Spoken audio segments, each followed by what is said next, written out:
Ini adalah Tamjebat. Roll. Aku dengar kata 5 juta tabung tu yang boleh dikutip. Tapi mana lagi 4.8 juta?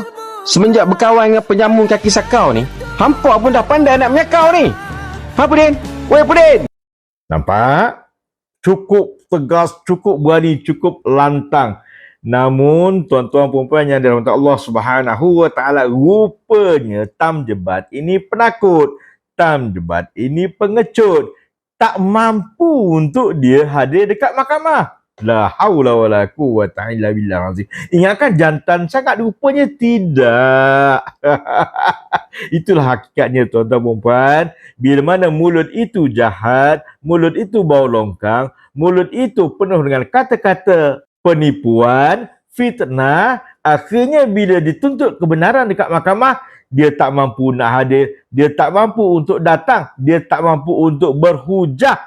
Dek kerana apa yang dicakapkan hanyalah fitnah terhadap YB Menteri Saifuddin berkaitan tentang dana hari raya 5 juta. So, berapa banyak lagi yang dia menipu. Dan ini satu yang sangat jelas, satu fakta yang sangat jelas. Bahawasanya mahkamah telah memerintahkan Tamjebat untuk bayar ganti rugi kepada YB Menteri Saifuddin dek kerana fitnah yang dia keluarkan. Dan mahkamah menjatuhkan hukum tanpa kehadiran Tamjebat.